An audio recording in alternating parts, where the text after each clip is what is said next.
Capítulo 5. Discerniendo estructura y dirección. Con unas pinceladas hemos esbozado el concepto de una cosmovisión bíblica, enfatizando la amplitud y el alcance de la creación y los efectos del pecado y de la salvación sobre la totalidad de esa creación. Hemos visto que las realidades centrales de creación, caída y redención son puntos fundamentales de la brújula bíblica. Cuando miramos a través de los lentes correctivos de la Escritura, descubrimos que todas las cosas de nuestra experiencia son criaturas que están bajo la maldición del pecado y que anhelan la redención. Son el ABC de la experiencia auténticamente cristiana, las presuposiciones bíblicas que aclaran nuestra experiencia cuando traemos cada pensamiento a la obediencia de Jesucristo.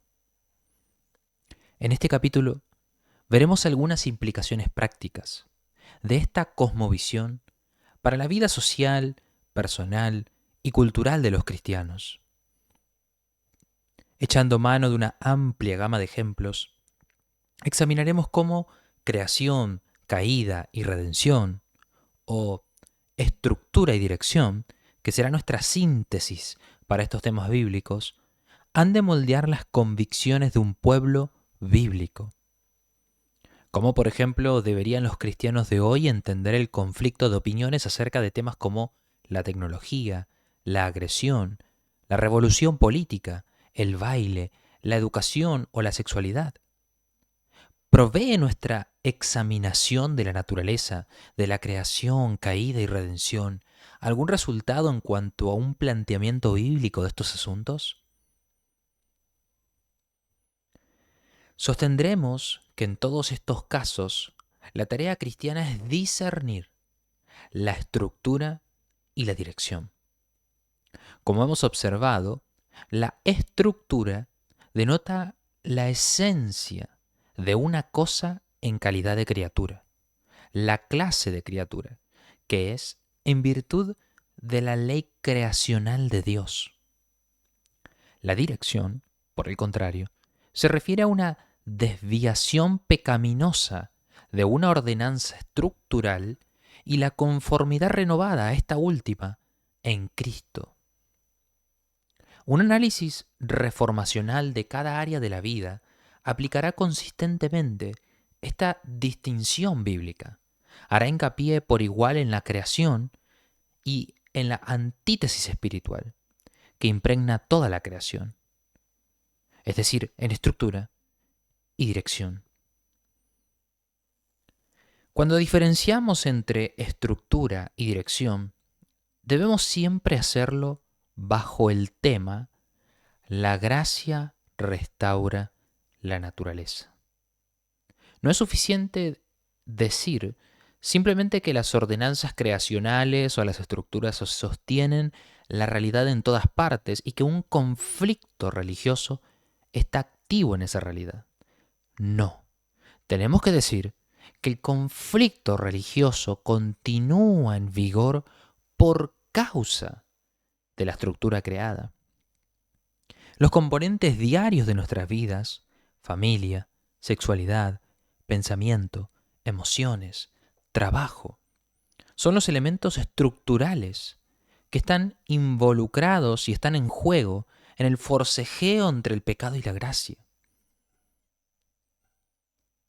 La batalla direccional no se lleva a cabo en un plano espiritual por encima de la realidad creada, sino más bien ocurre en y por la verdad concreta de la creación terrenal.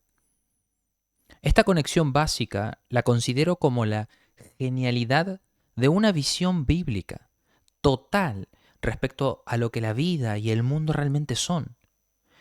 Todas nuestras vidas y todas las realidades de nuestra experiencia diaria están constituidas por la estructura y la dirección, que son los ingredientes básicos.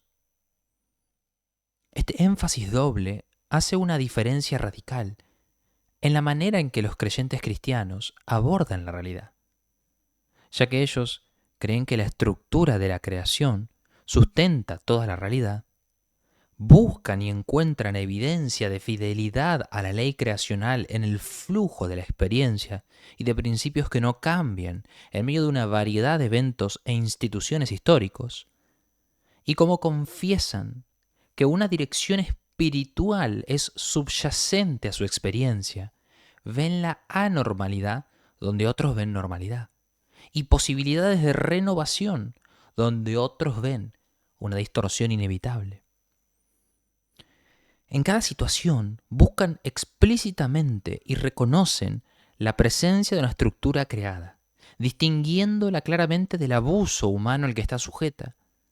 Sus sensibilidades están sintonizadas siempre a la creación y a la antítesis, los dos principios fundamentales que las escrituras clara y consistentemente enseñan y que la religión del humanismo moderno tan clara y consistentemente niega.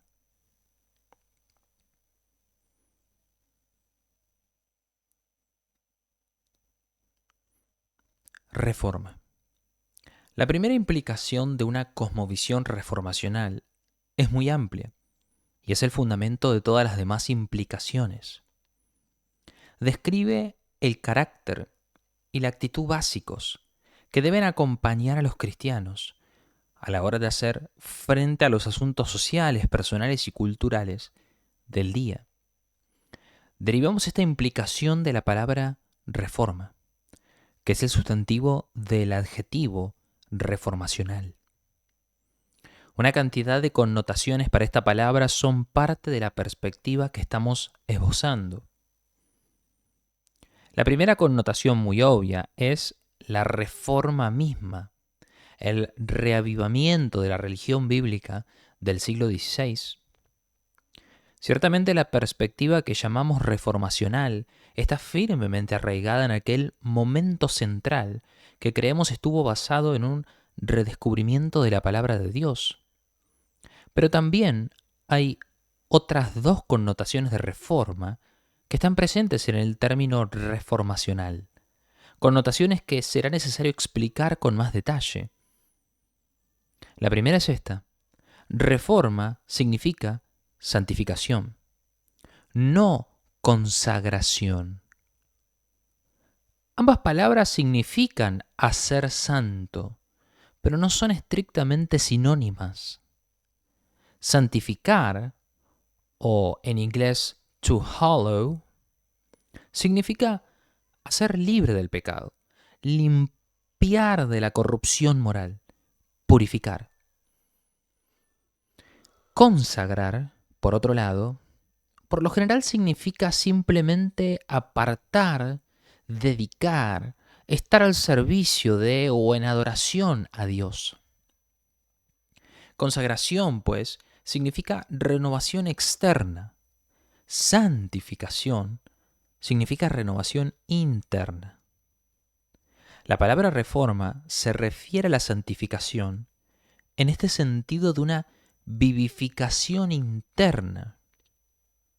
Nos estamos refiriendo claramente a la santificación cuando hablamos de la restauración de la creación a través de la muerte y resurrección de Jesucristo. La santificación es el proceso por el cual el Espíritu Santo, en y a través del pueblo de Dios, purifica la creación del pecado con base en la expiación de Cristo y de su victoria.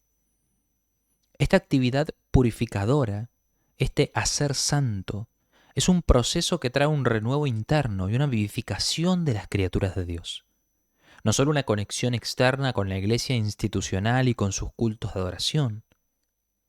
El espíritu de santidad busca impregnar nuestras vidas como criaturas, haciendo una diferencia cualitativa en el funcionamiento de la familia, los negocios, el arte, el gobierno, etc.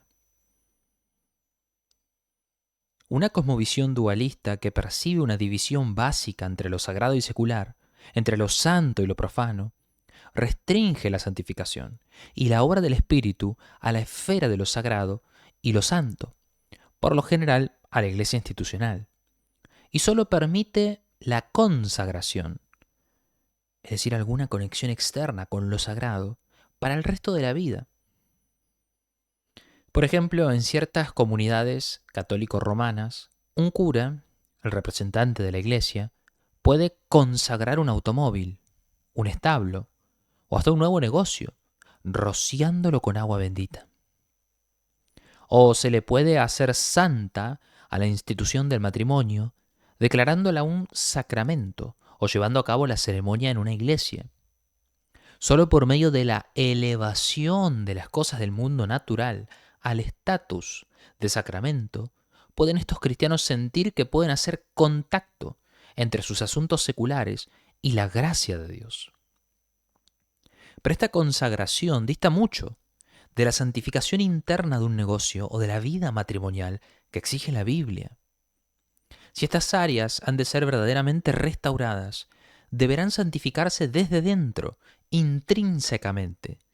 Debe haber, por ejemplo, santidad económica en los negocios y santidad conyugal en el matrimonio. El poder renovador de la salvación de Jesucristo penetra la sustancia esencial del mundo natural, santificándolo desde dentro. Esta santificación es lo que el apóstol Pablo tenía en mente cuando escribió tan enfáticamente a Timoteo que todo lo creado por Dios, y explícitamente incluye el matrimonio, es santificado por la palabra de Dios y la oración. 1 Timoteo 4:5. Algunas versiones han sustituido equivocadamente la palabra santificado, usado en su lugar la palabra consagrado, y así opacando la instrucción básica de la visión del mundo que Pablo está expresando. Sin lugar a dudas, en este pasaje y en el Nuevo Testamento, generalmente Pablo usa el vocablo griego hagiasein, literalmente hacer santo, para referirse a una renovación interna y purificación de la contaminación del pecado. No hay nada superficial en la obra del Espíritu. Jesús afirma exactamente este punto de vista en una de sus parábolas, la más corta que se registra. Dijo, el reino de los cielos es semejante a la levadura que tomó una mujer y la escondió en 3 medidas de harina, hasta que todo fue leudado. Mateo 13:33.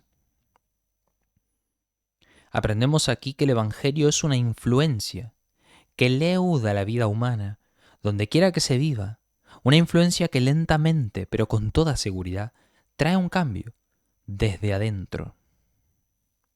El Evangelio afecta el gobierno en una manera específicamente política, el arte de una manera peculiarmente estética, la academia en una manera particularmente teórica y las iglesias de una manera claramente eclesiástica. Hace posible una renovación de cada área creacional desde adentro, no desde fuera.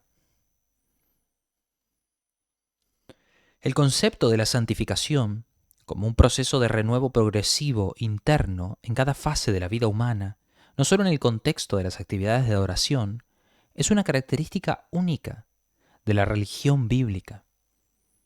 En todas las demás religiones parece que lo santo pertenece solo a la esfera del culto, la dimensión del templo, del sacerdote, de los sacrificios, etc.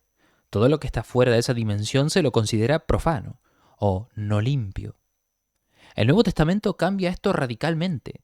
Para Pablo, nada es inmundo en sí mismo. Romanos 14:14. Y cada cosa creada puede ser hecha santa. Esto ya había sido anticipado en el Antiguo Testamento.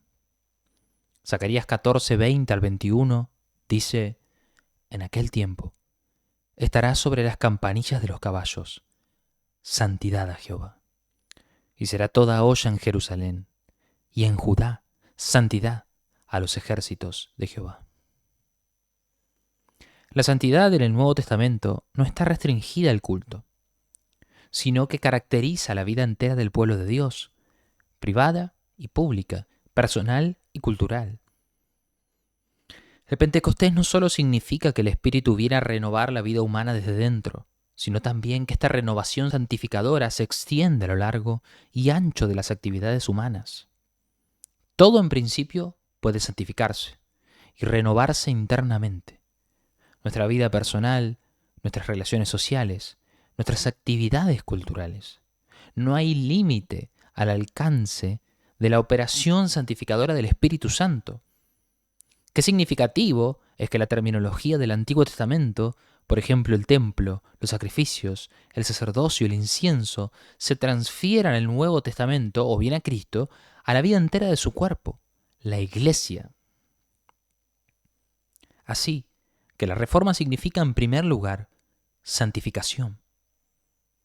Una segunda característica de la reforma es que el camino a esta santificación es una renovación progresiva, en vez de un derrocamiento violento. Este principio es particularmente relevante en un plano social y cultural, porque ofrece una estrategia bíblica de cambio histórico.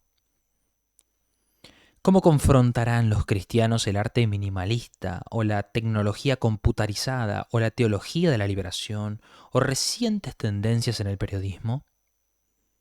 A la luz de nuestra cosmovisión, queda claro que Dios llama a su pueblo a una reforma histórica en todas estas áreas, a una santificación de realidades creacionales del pecado y sus efectos. Lo que fue formado en la creación ha sido históricamente deformado por el pecado y tiene que ser reformado en Cristo. Negativamente hablando, podríamos definir esta estrategia haciendo un contraste entre reforma y revolución en el sentido político moderno. La tradición holandesa del pensamiento reformacional consistentemente ha contrastado a la Reforma con la Revolución Francesa de 1789, las revoluciones posteriores a 1848 y la revolución predicada por los marxistas ortodoxos. Pero simplemente bastaría con contrastar la Reforma con la revolución respaldada por los neomarxistas y otros en diversas partes del mundo. Cuando usamos la palabra revolución, en este sentido, básicamente negativo, no significa que todo aquello que es llamado revolución es en sí malo. Algunos podrían decir que el descubrimiento de la penicilina causó una revolución en la medicina, pero la palabra entonces simplemente significa algo como un cambio dramático para el mejoramiento. Y es perfectamente aceptable. De hecho, el término ha llegado a ser tan sobreusado. Piensa en los anuncios televisivos que recomiendan una nueva pasta dental revolucionaria, que su connotación original de un levantamiento vasto y dramático se ha diluido grandemente. En el contexto presente, sin embargo, pensamos en los significados políticos que la palabra adquirió primeramente a fines del siglo XVIII, quizá mejor ejemplificado por los levantamientos políticos de 1789 y 1917. La revolución, en este sentido, se caracteriza por los siguientes aspectos, entre otros. 1. Violencia necesaria. 2. La completa remoción de cada aspecto del sistema establecido. Y 3. La construcción de un orden social enteramente diferente de acuerdo con un ideal teórico. El principio bíblico de reforma se opone a cada uno de estos tres puntos. En primer lugar, la reforma hace hincapié en la necesidad de evitar la violencia, tanto en el sentido ordinario de dañar a individuos usando la fuerza bruta o psicológica, como en el sentido histórico, de torcer violentamente y dislocar el tejido social. No importa qué tan dramática sea la nueva vida en Cristo, esta no busca romper el tejido de una situación histórica dada.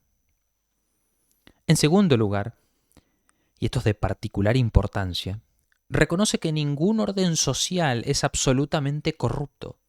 Por lo tanto, no es necesario condenar totalmente ningún orden social. Y en tercer lugar, no pone su confianza en planos de construcción y concepciones de una sociedad ilegal, logrados a través de la especulación científica y pseudocientífica.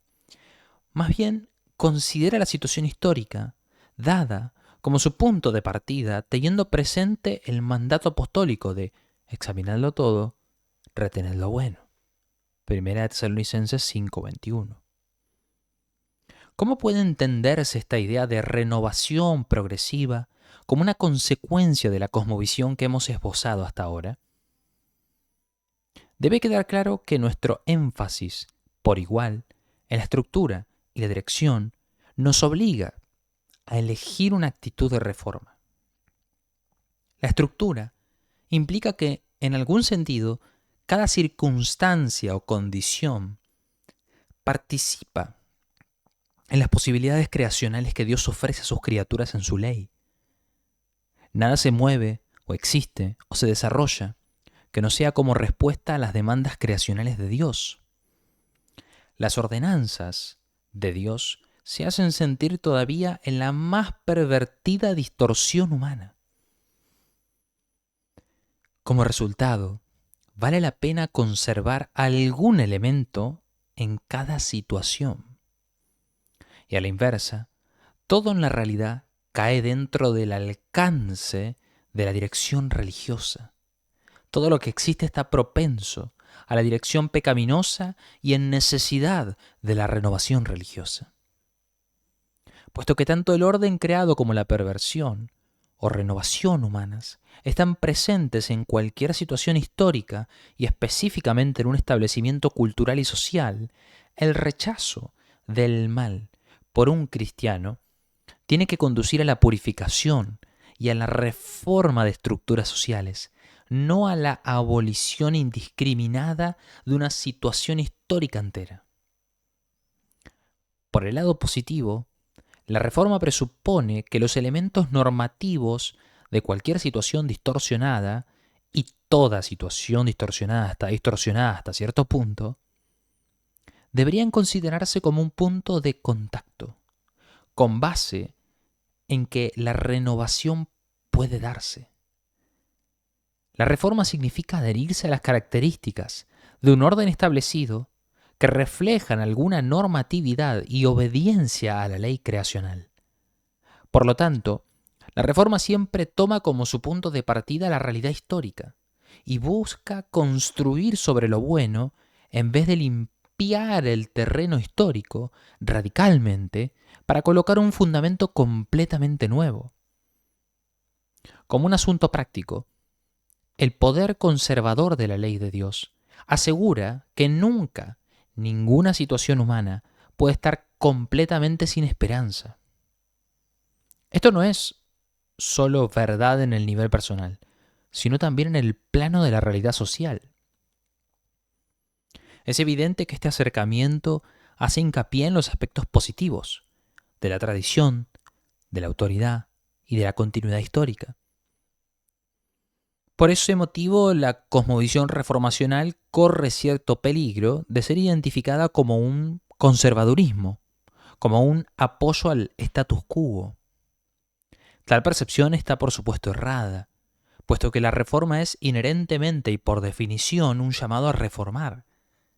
Aunque nuestro énfasis en la constante presencia de la estructura creacional rechaza una condena tajante y, como un todo de cualquier situación cultural distorsionada, el hecho que hagamos hincapié por igual en la dirección, esto es, en las influencias de largo alcance y profundamente distorsionadas de la perversidad humana, así como también en el poder victorioso de la salvación en Jesucristo, quiere decir que cada situación exige una cruzada en favor de la reforma social.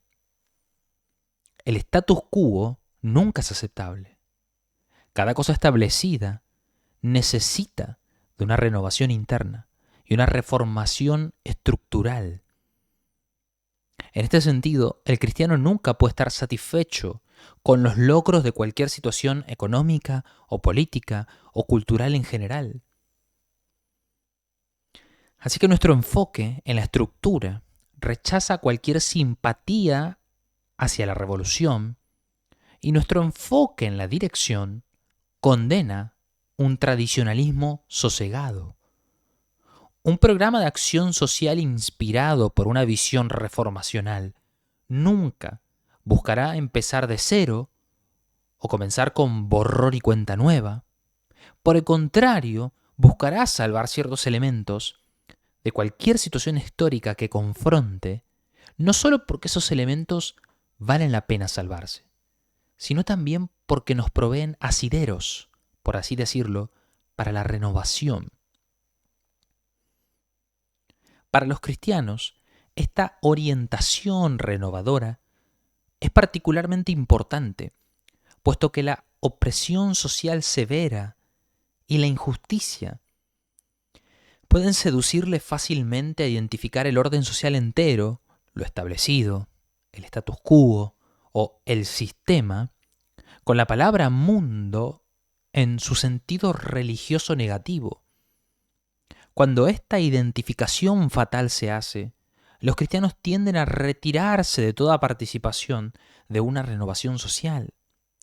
Bajo la apariencia de mantenerse alejados del mundo, el cuerpo de Cristo entonces, en efecto, permite que los poderes de la secularización y la distorsión dominen la mayor parte de su vida. Esto no es tanto evitar el mal como descuidar su deber. Hemos hablado acerca de la Reforma y la Revolución primordialmente en función de renovación social y política, pero el mismo principio vale para nuestras vidas personales. Piensa en el énfasis tradicional de la santificación como el crecer en la gracia y como un proceso diario de renovación, en el establecimiento eclesiástico y en todos los aspectos de la cultura humana. No hemos de reaccionar hacia una iglesia enferma, rechazándola enteramente o rehusándonos a participar en su vida. Por el contrario, hemos de apegarnos a ella y sobreedificar sobre lo bueno que todavía puede hallarse en ella. Aquí también tenemos que aborrecer lo malo y seguir lo bueno. Romanos 12:9. Esto vale también para aquellos que trabajan en el campo académico. Nadie en tal posición puede evitar trabajar dentro de una tradición intelectual, ni debería intentarlo. Pero una tradición siempre incorpora elementos tanto normativos como antinormativos, tanto estructurales como direccionales. Y es tarea de cada educador filtrar las perspectivas valiosas de una tradición y hacerla fructificar en favor del progreso posterior, así como rechazar la falsedad y lo ilusorio dentro de la tradición misma. Y así uno podría seguir, sin importar si trabajamos en las artes, los negocios o los medios de comunicación. La estrategia de reforma tiene que guiarnos siempre. Tenemos que respetar los hechos históricos reales y sin concesiones llamarlos a la reforma. En resumen, deberíamos decir que mientras la consagración deja internamente las cosas sin tocar y la revolución aniquila las cosas, la reforma las renueva y santifica. Dios nos llama a purificar y reformar todos los sectores de nuestras vidas. Renovación social. Vayamos ahora al ámbito de la sociedad en general, a esa gran variedad de instituciones y asociaciones humanas, incluyendo la familia, la escuela, el Estado, la iglesia, los corporativos de negocios, etc. Ofrecen los principios de estructura y dirección y la estrategia de reforma pautas acerca de cómo los cristianos han de entender su tarea de santificación en el ámbito de la vida pública.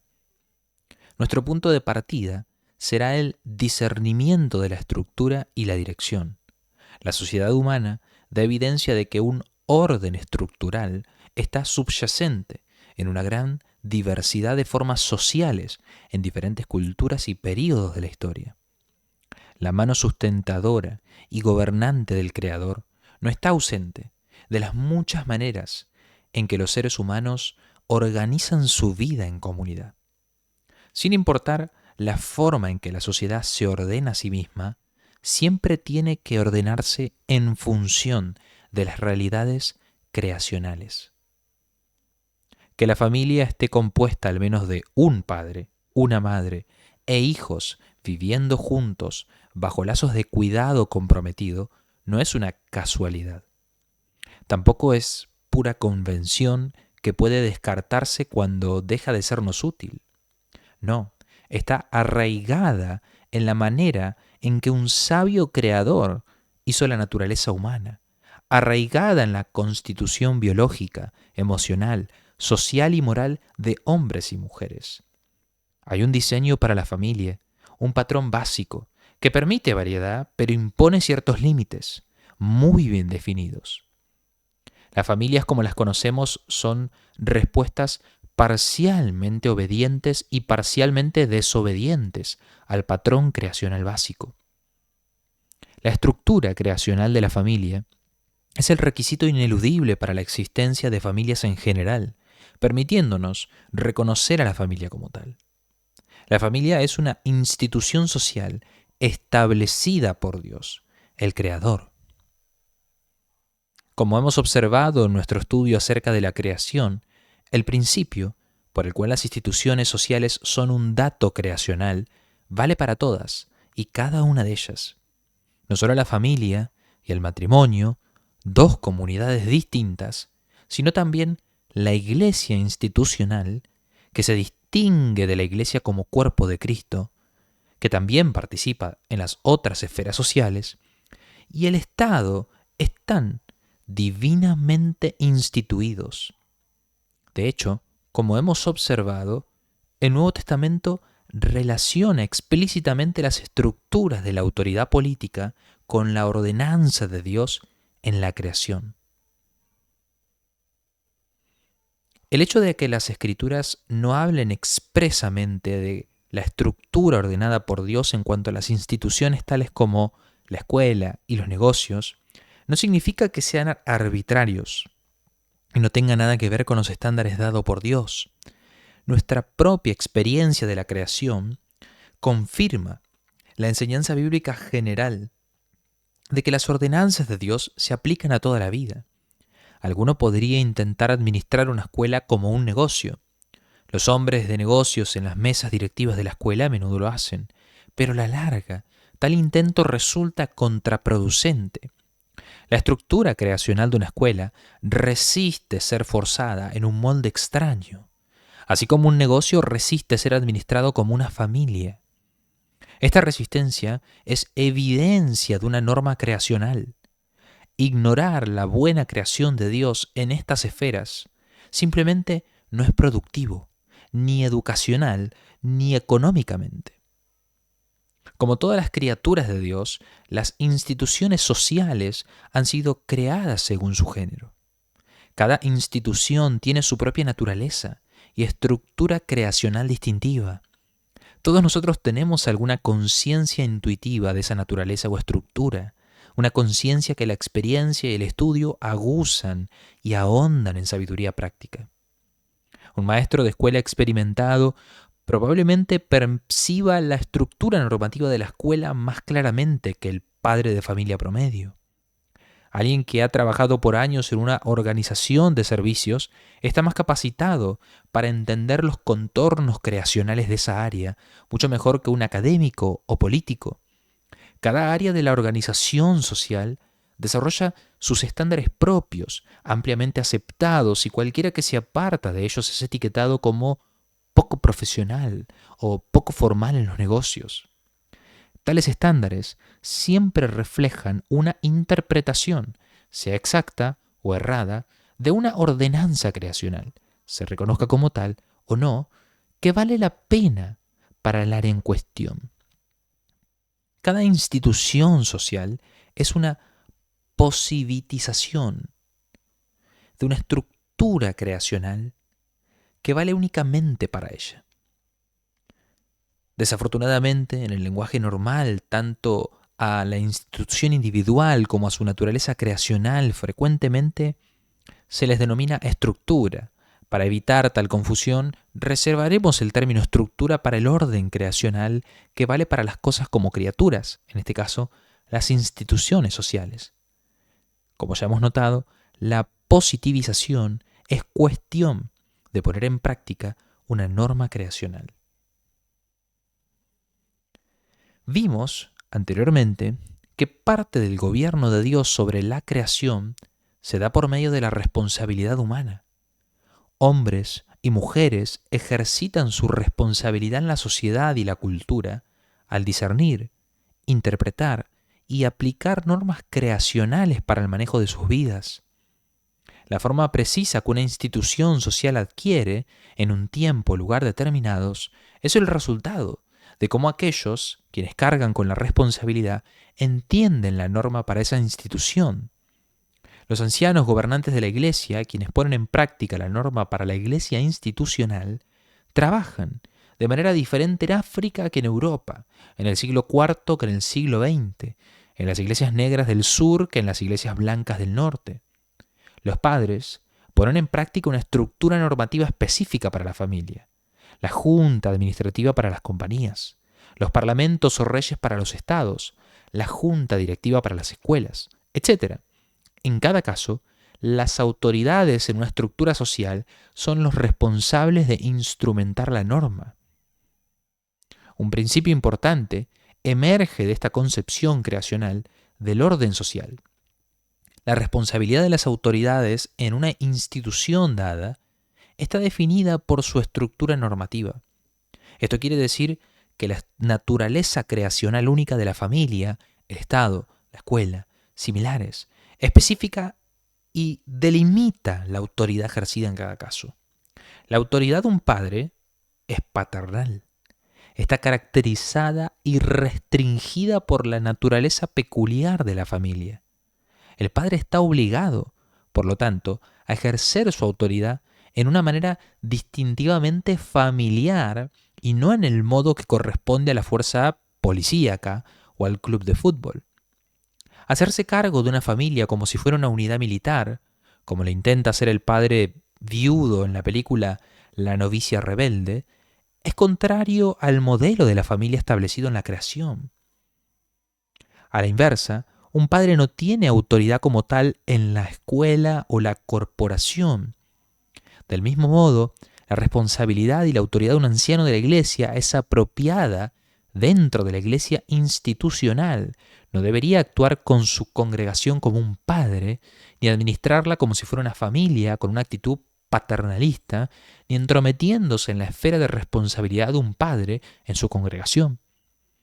La naturaleza creacional de una institución eclesiástica tiene que guiarle en sus actividades oficiales. El mismo principio vale para la autoridad de un ejecutivo de empresa, un educador, un oficial de policía, etc. Todos tienen una autoridad propia de su esfera, que ella misma define y restringe.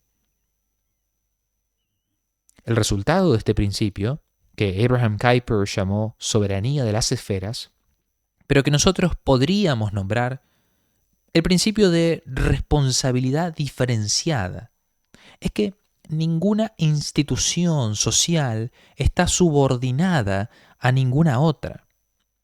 Las personas en posiciones de autoridad social u oficio están llamadas a positivizar las ordenanzas de Dios directamente en su propia esfera específica. Por positivizar o positivización, hablamos de la voz holandesa positiveren, que se refiere a la implementación y responsabilidad de todos los principios normativos para la vida humana como están comprendidos en la legislación del Estado, la política económica, las pautas éticas, la producción de obras de arte, etc. Su autoridad le es delegada por Dios y no por alguna autoridad humana. Consecuentemente, también son directamente responsables ante Dios. La Iglesia, el matrimonio, la familia, la corporación, el Estado y la escuela están todos alineados el uno al lado del otro, ante la faz de Dios. Si una institución se coloca en posición de autoridad sobre otras, interponiendo su autoridad entre Dios y las demás instituciones, surge una forma de totalitarianismo que viola la naturaleza limitada de cada esfera social. Tal es el caso de los estados totalitarios, en los cuales la autoridad política invalida cualquier otra autoridad. Ahí el Estado administra las instituciones económicas, nombra a los oficiales de la Iglesia, dicta las prácticas en la crianza de los hijos. El totalitarianismo también caracterizó el cristianismo medieval. La Iglesia institucional extendió sus alas sobre toda la sociedad europea, cubriendo con su autoridad eclesiástica la educación, la familia, los negocios y el Estado. Es más, el totalitarianismo amenaza con convertirse en el distintivo de la sociedad contemporánea, en la cual la autoridad económica de ciertas compañías transnacionales se ha vuelto tan extensa que en ciertos casos interviene con la soberanía política de los estados y con las esferas de muchas instituciones sociales menos poderosas. El totalitarismo, de cualquier forma, es una perversión direccional de las estructuras creacionales de la sociedad. El cristiano está llamado a oponerse a todo totalitarianismo, sea en el Estado, en la Iglesia o en la corporación, porque siempre resulta en una transgresión de los límites sociales ordenados por Dios y en una invasión de las esferas ajenas. La perversión del diseño creacional de Dios para la sociedad puede ocurrir en dos formas, o bien a través de la perversión de las normas dentro de una esfera dada, como en el caso de la injusticia en el Estado, el abuso de menores en el seno familiar o los sueldos de muerte en los negocios, o a través de la extensión de la autoridad de una esfera sobre la otra. En ambos casos, los cristianos tienen que oponerse a tales distorsiones de la obra de Dios.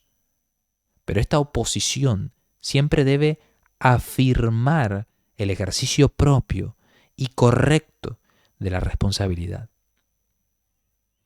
El totalitarianismo político, por ejemplo, debe oponerse, pero no descartando al Estado como tal, que es el error del anarquismo, sino llamando al Estado a retomar la tarea ordenada por Dios de administrar la justicia pública. Los cristianos no deberían simplemente lamentarse del deterioro de la familia, por ejemplo, sino deberían abogar por medidas que faciliten que la familia vuelva a jugar su papel tan vital para la sociedad. No solo tendrían que confrontar a las corporaciones explotadoras con el desafío de una visión normativa de la empresa, sino también decretar una legislación que prohíba los casos notorios de abuso, en contra del medio ambiente, por ejemplo, y ofrezca incentivos para el restablecimiento de la genuina responsabilidad corporativa. Los cristianos deberían involucrarse activamente en los esfuerzos de hacer que cada institución social retome su propia responsabilidad, defendiéndose en contra de la interferencia de las otras. Esto también es participar en la restauración de la creación y en la venida del reino de Dios.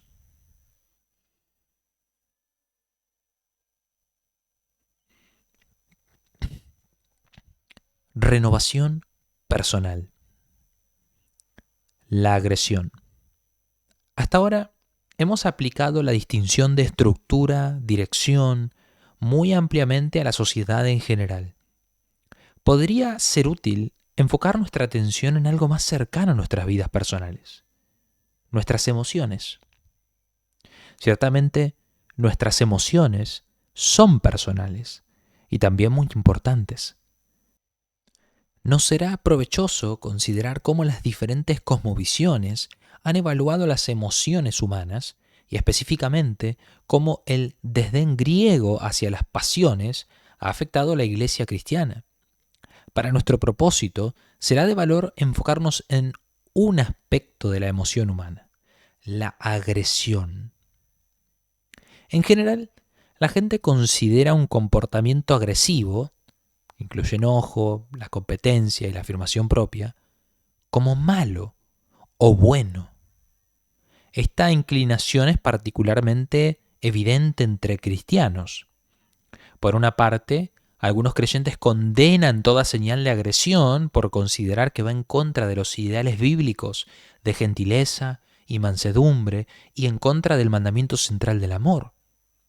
Defenderse uno mismo, insistir en un cierto curso de acción, luchar duro para ganar en los deportes o tener éxito en los negocios, es tolerado en el mejor de los casos.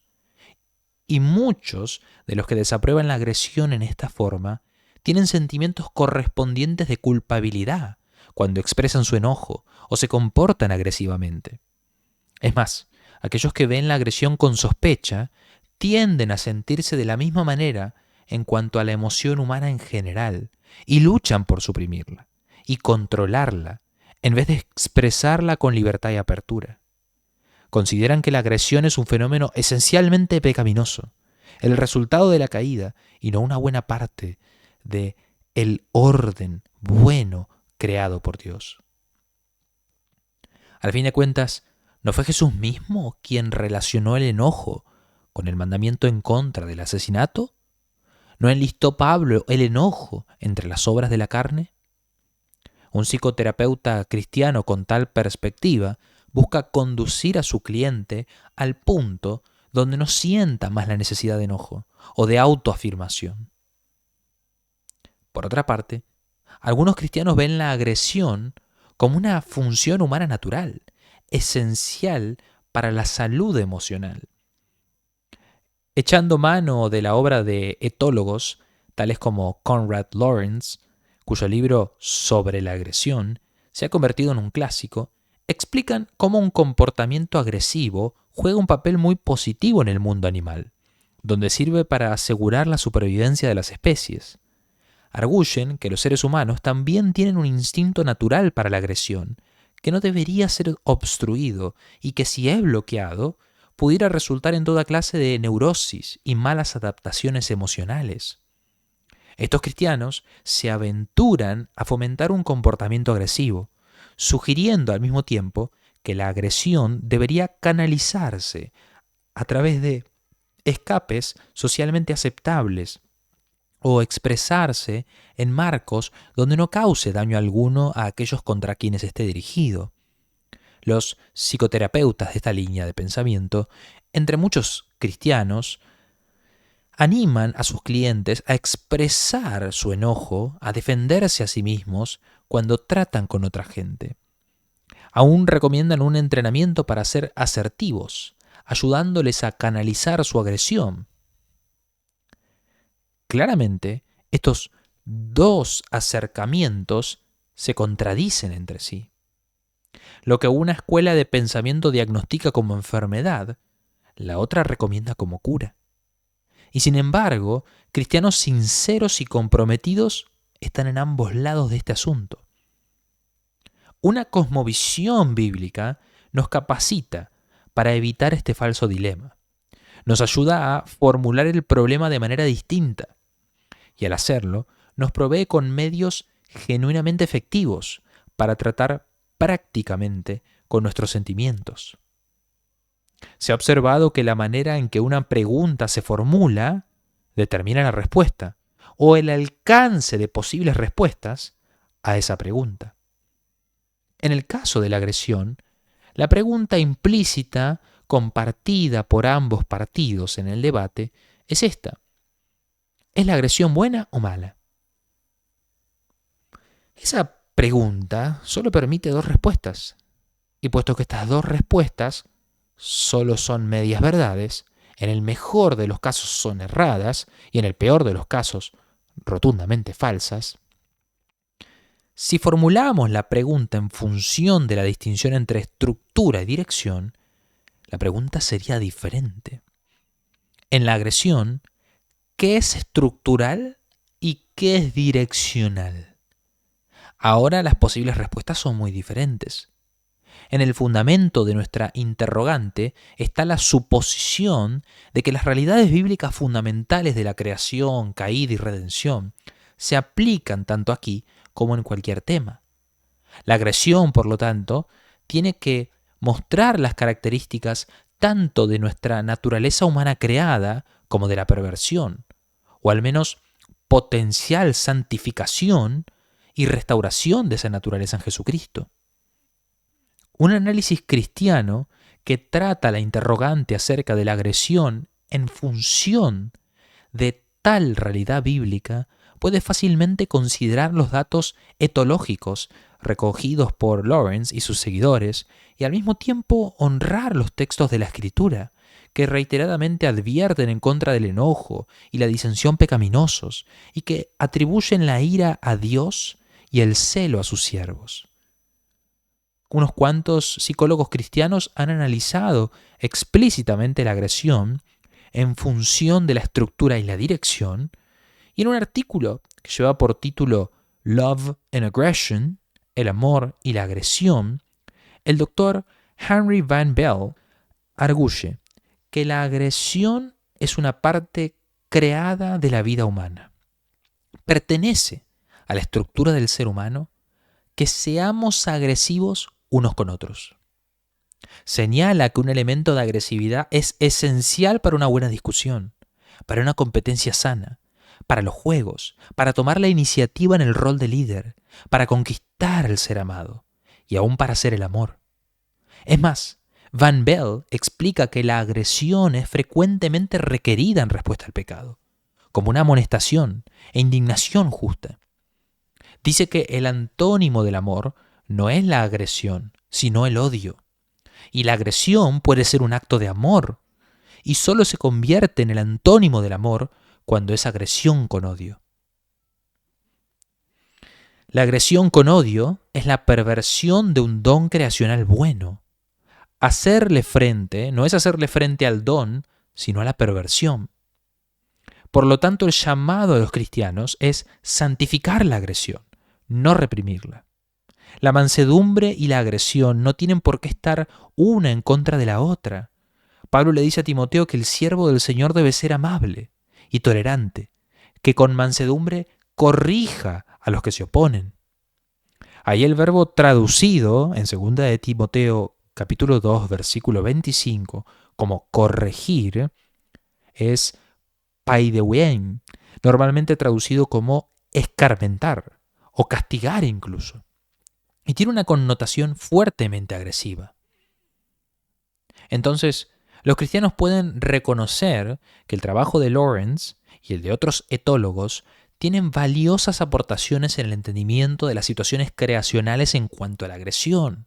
Pero Lawrence no reconoce que la agresión, especialmente en la humanidad, está atrapada en la antítesis religiosa. Hay distinciones reales entre el bien y el mal en la agresión.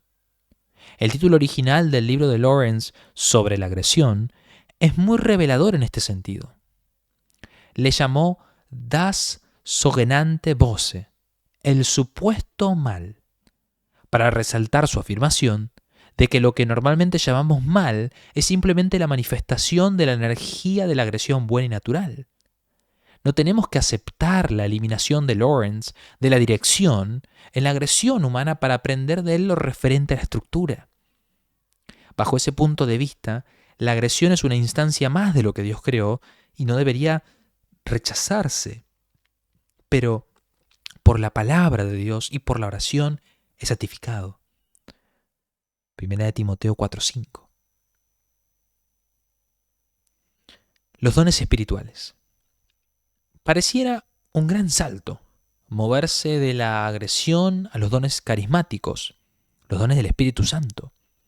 Con todo, hay similitudes entre los dos, empezando por el hecho de que ambos están íntimamente relacionados con la emoción humana, y porque la discriminación de la estructura y la dirección es de ayuda, tanto en un caso como en el otro. Desafortunadamente, también son similares en cuanto a que las opiniones respecto a ellos están divididas, aunque la controversia es más aguda aún en el caso de los dones espirituales. Normalmente la gente entiende por dones habilidades extraordinarias como el hablar en lenguas, profetizar y sanar. Pablo los describe con la palabra carismata, los dones gratuitos, en 1 Corintios 12. Hoy en día hay dos posiciones extremas respecto a estas habilidades. Una es que son dones sobrenaturales, intrínsecamente superiores a los dones más ordinarios, tales como la paciencia y la amabilidad, y que el cristiano que los posee ocupa un rango espiritual más alto. El otro extremo sostiene que todas las manifestaciones contemporáneas de los dones carismáticos son en el mejor de los casos, una rareza y en el peor, una falsificación. Hablar en lenguas, por ejemplo, se considera una extraña clase de expresión extasiada que no es ni sobrenatural ni típicamente cristiana. Como fenómeno natural, cabe dentro de categorías psicológicas tradicionales. Lo mismo vale para los dones de sanidad y de profecía. No hay necesidad de explicar estas habilidades extraordinarias como si fueran un acto sobrenatural. Antes de analizar estos puntos de vista en conflicto, haríamos bien en examinar con cuidado la palabra sobrenatural, frecuentemente usada en las discusiones sobre dones espirituales.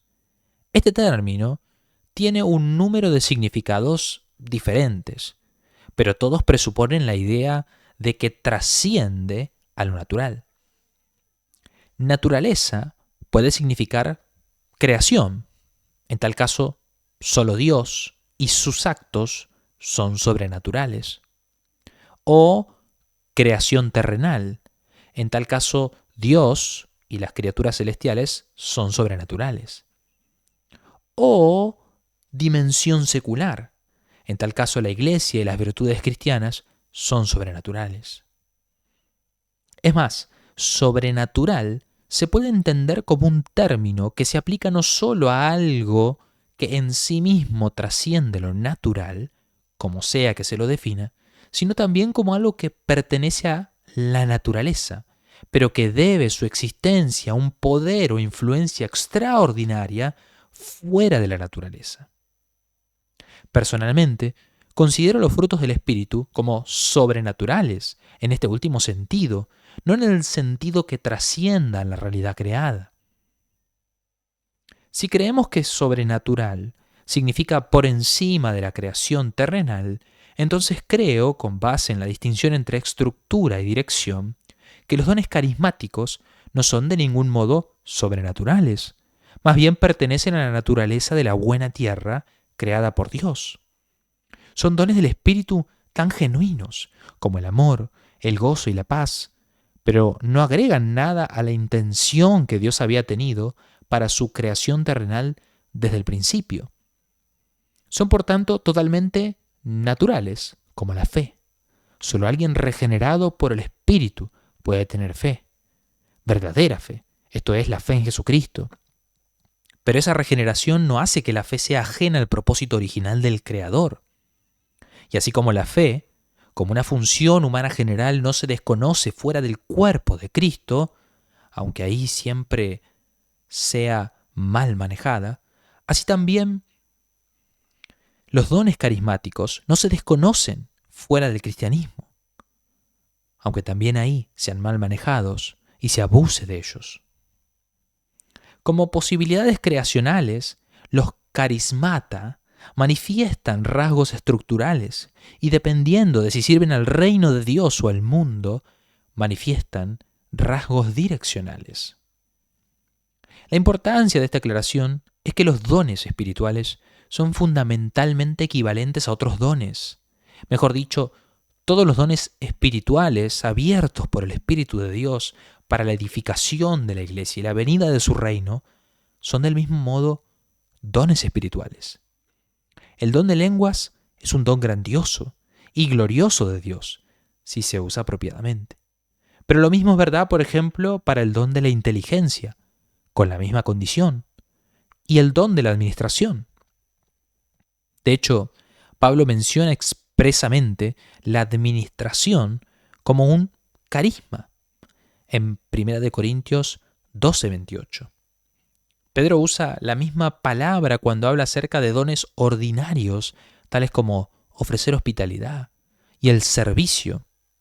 Probablemente ha de entenderse como servir las mesas, en 1 Pedro 4, de 9 al 11. Todos los talentos humanos y las habilidades pueden prosperar y florecer bajo la influencia regeneradora y santificadora del Espíritu Santo, para la gloria y el servicio de Dios. Cuando son abiertos por el Espíritu, todos son dones carismáticos. Esto vale para el tacto social, para la relación con los niños, para la comunicación efectiva, para la habilidad mecánica o para lo que sea. Puede haber grados de importancia o esplendor en los dones, pero todos por igual califican como carismáticos y espirituales si están dirigidos hacia la redención, la santificación y la reconciliación en Cristo. Esto no quiere decir que cada persona tiene el potencial para poseer todos los dones carismáticos, incluyendo el de hablar en lenguas y el de sanidad. Ciertamente no podemos poseerlos todos en el mismo grado.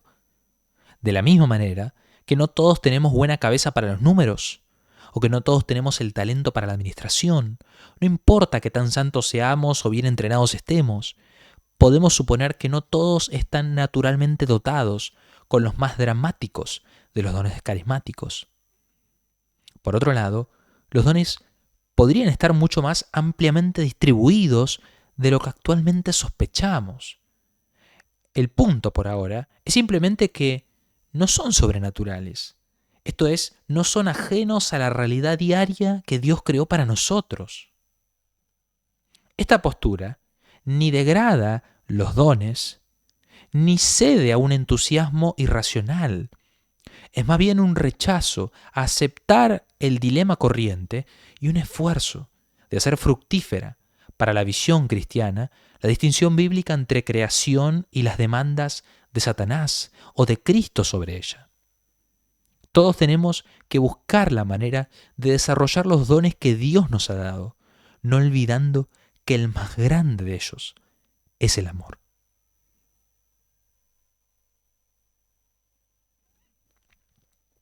La sexualidad. Otro asunto, uno muy sensible, en torno al cual las opiniones se hallan polarizadas, es el de la sexualidad humana. Aquí también encontramos posiciones extremas que han afectado el pensamiento de la comunidad cristiana y sobre lo cual es necesario abrirse paso a través de los dilemas falsos. Por un lado, encontramos la opinión, a menudo malentendida como la posición cristiana tradicional, que el sexo es esencialmente malo y que debería evitarse lo más posible.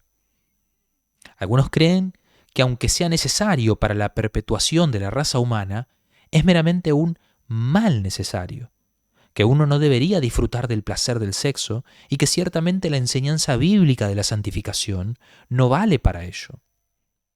Esta actitud negativa hacia el sexo, la cual se expresa en mojigatería, tabúes y represión, es a menudo llamada, algo injustamente, puritana o, con mayor justificación, victoriana.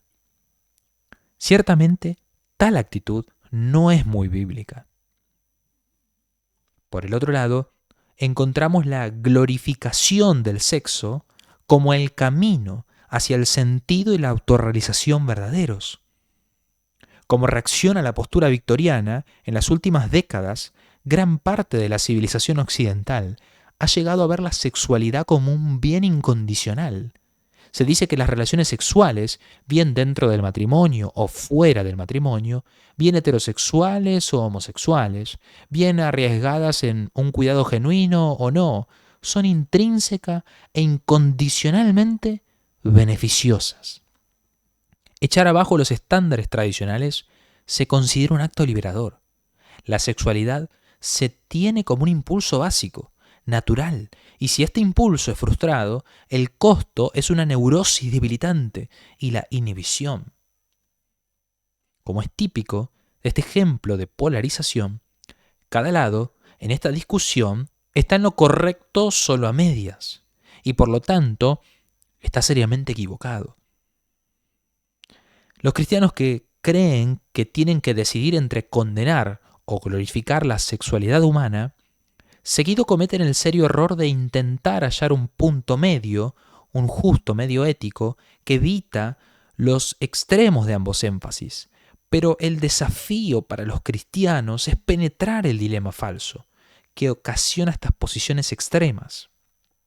Una vez más, la interrogante no es la sexualidad básicamente buena o mala, sino más bien que es estructural y que es direccional en la sexualidad humana.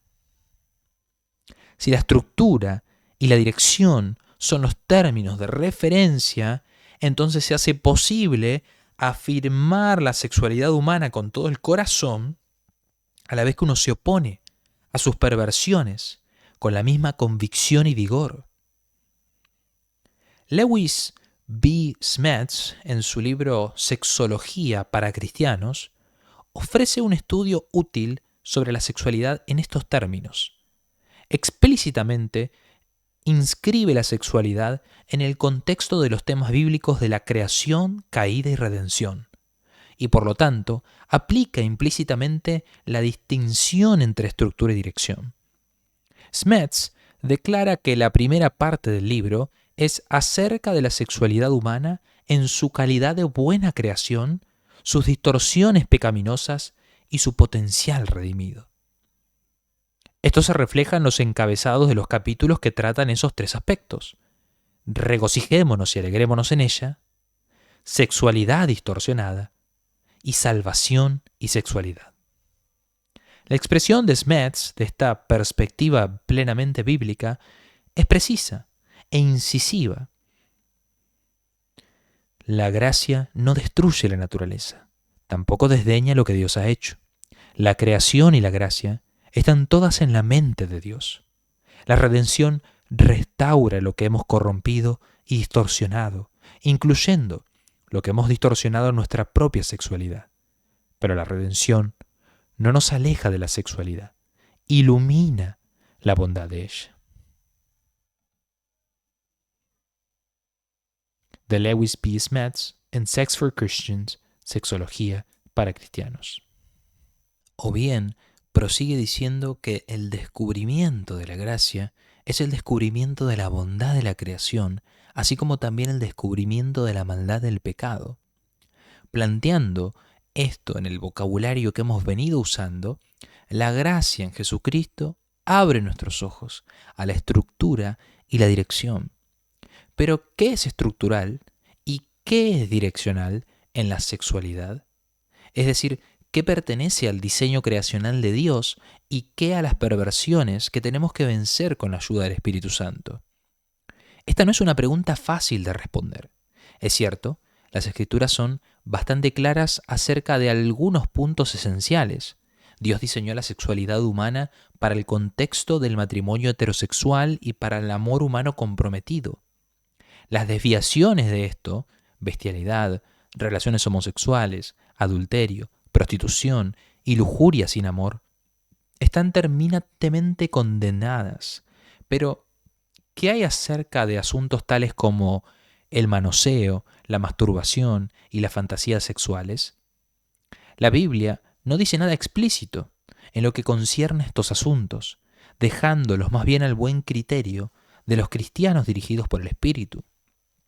Caen en áreas grises de la ética donde el discernimiento espiritual y la perspectiva madura de la naturaleza humana tienen que jugar un rol decisivo.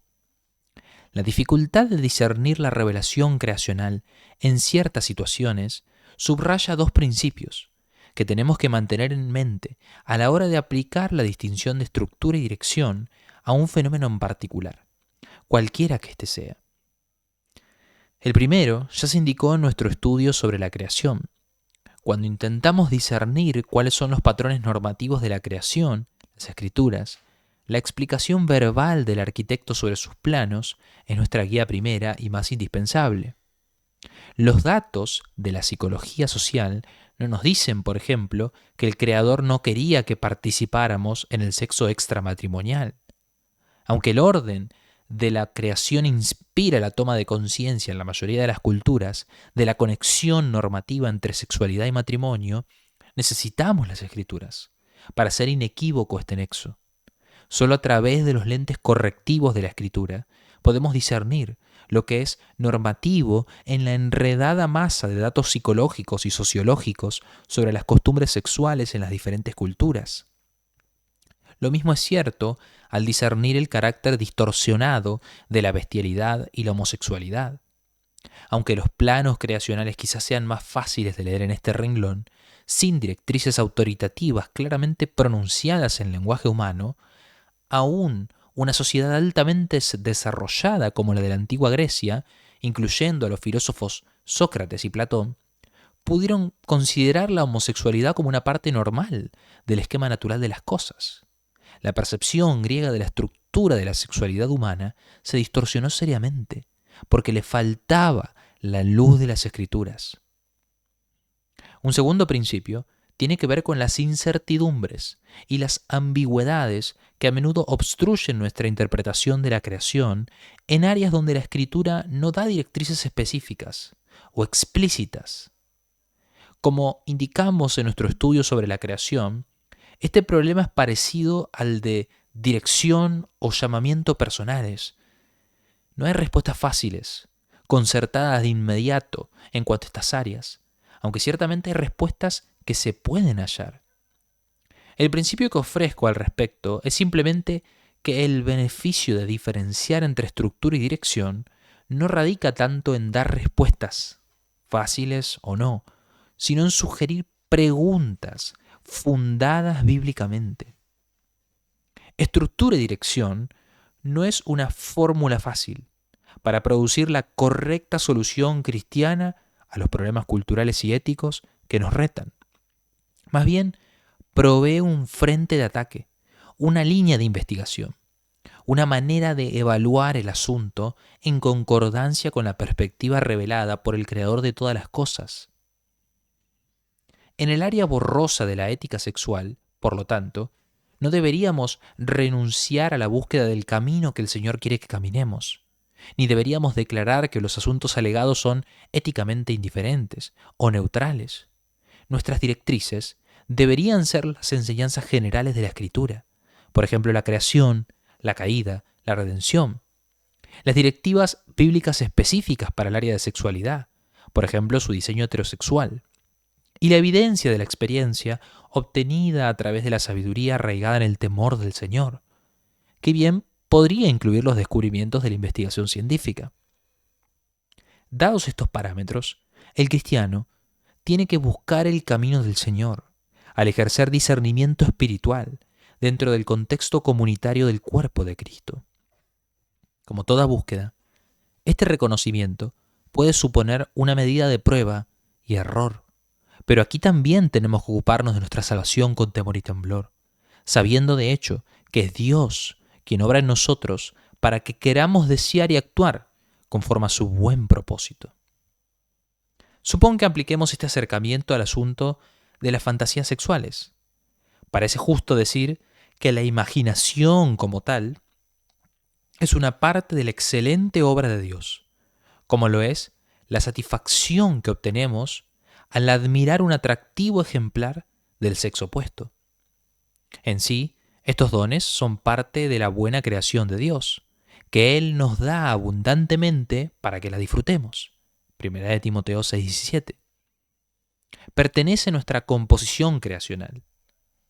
Al mismo tiempo, Cristo enseña que el séptimo mandamiento está dirigido no solo hacia el sexo extramatrimonial, sino también, en el caso de los hombres, en contra de mirar a una mujer para codiciarla.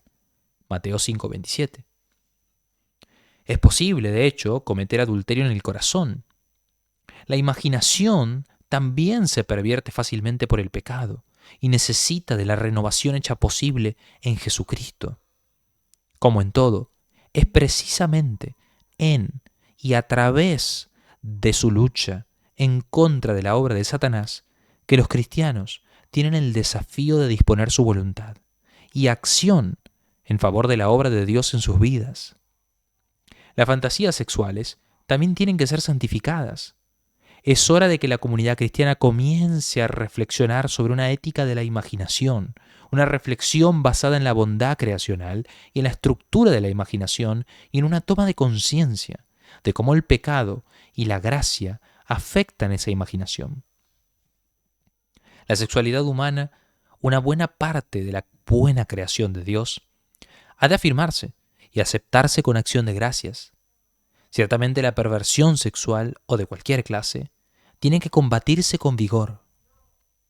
Las Escrituras no dan lugar a dudas en este punto, pero la batalla debería pelearse solo con el propósito de la afirmación creacional.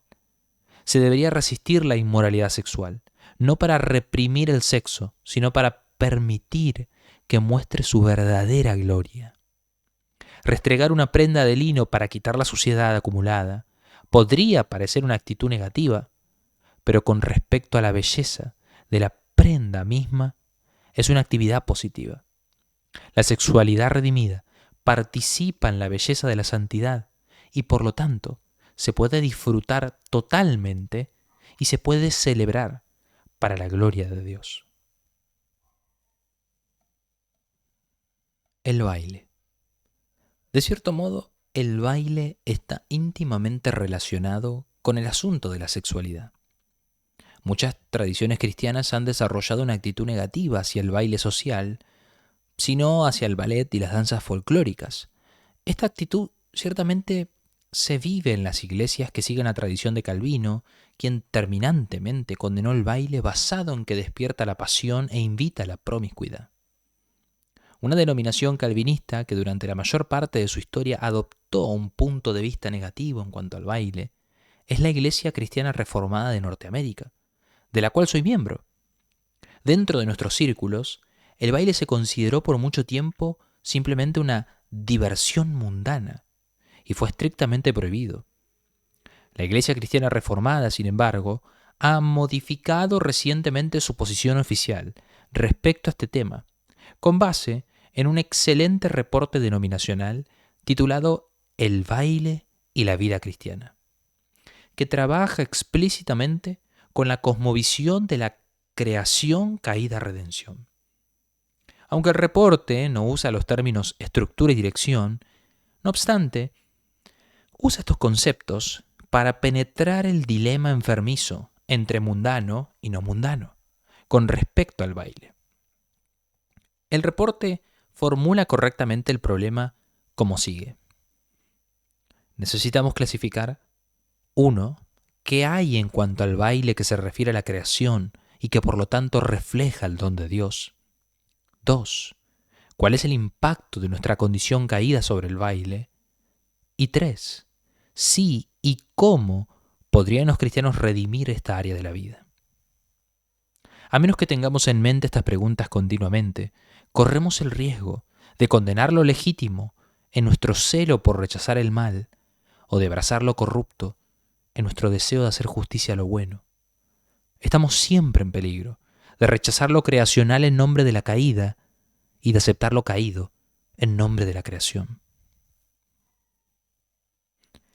Poniéndolo en los términos que hemos estado usando, podríamos decir que necesitamos la distinción entre estructura y dirección para evitar los argumentos falsos que frecuentemente acosan al pensamiento cristiano en este tema.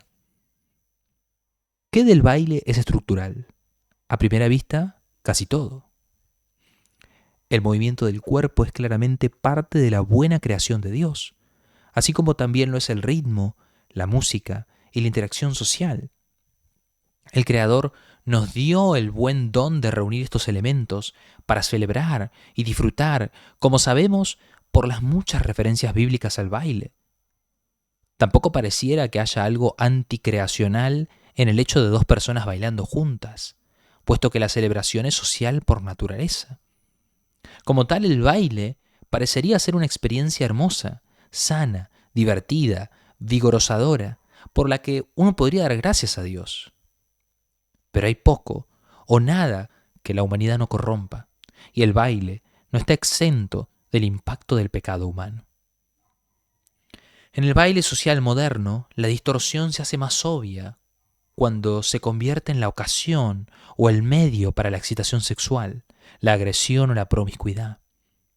Esto no sugiere que el aspecto sexual presente en el baile sea malo, así como tampoco que la presencia de la sexualidad sea mala en el vestir, los deportes o el drama. Pero cuando el elemento de la atracción sexual, un sentimiento subyacente legítimo y agradable en todas las relaciones sociales normales entre los sexos, es el enfoque dominante, entonces el baile social se convierte en la clase de anticipación estimulante sexual que es apropiada solo dentro del matrimonio. Reforzada con atuendos provocativos, música, letras sugestivas, iluminación hipnótica, licor y drogas, esta clase de baile es categóricamente pagana. El elemento de la sugestión o la provocación deliberadamente sexual se presenta también en formas elegantes y refinadas del baile social. Fue esta clase de perversión del buen don del baile que condujo a pensadores cristianos como Calvino a rechazarlo por completo. Determinado fenómeno cultural podría distorsionarse tan excesiva y profundamente en una situación histórica específica que la opción cristiana más sabia sería evitarlo completamente. Un ejemplo de ello es la profesión de actor en tiempos de la iglesia primitiva. Ya en el siglo III, en tiempos de Cipriano, parte de la iglesia, el escenario romano se había corrompido tan a fondo como que las relaciones sexuales eran una parte regular del programa, que todos los actores profesionales que se convertían a Cristo tenían que abandonar su profesión. Puede ser que en nuestra sociedad algunas formas de baile hayan llegado a estar tan ligadas a ciertas expresiones culturales de sensualidad que los cristianos han de retroceder ante ellas por completo. Sin embargo, no deberíamos rechazar el baile como tal, porque el baile continúa siendo parte de la buena creación de Dios. Cada cosa creada por Dios es buena y es reclamada por Jesucristo. La pregunta no es, ¿pertenece esto también a Cristo? La pregunta es más bien, ¿cuál es la manera más efectiva de traer reforma y santificación a esta área de nuestras vidas? Algunas normas relativamente directas respecto a este tema podrían incluir lo siguiente. Evita bailar en una situación que sea mundana, en el sentido de estar dominada por el servicio a Satanás y en vez del servicio a Cristo. Pon atención explícita en la elección del baile, los pasos, la música, la letra, teniendo en cuenta las posibilidades de honrar a Dios. Encarga a danzantes cristianos sensitivos y habilidosos para demostrar y enseñar estilos de baile experimentales e inspirados por los principios de la Reforma cristiana. Forma grupos de estudio y discusión sobre la historia del baile y sobre los rasgos buenos y malos de los bailes contemporáneos. En lo que respecta al baile social, desarrolla alternativas a las parejas hombre-mujer. Finalmente, explora las posibilidades del baile litúrgico como manera de apreciar el potencial positivo del baile. Todas estas sugerencias son ejemplos de cómo los cristianos pueden aprender a discernir la estructura y la dirección en el baile para combatir la enfermedad y afirmar la salud. El Señor de toda la creación es también Señor del baile, y el reino de Dios no alcanzará su plenitud sin la redención de esta área, de la celebración y el disfrute humano.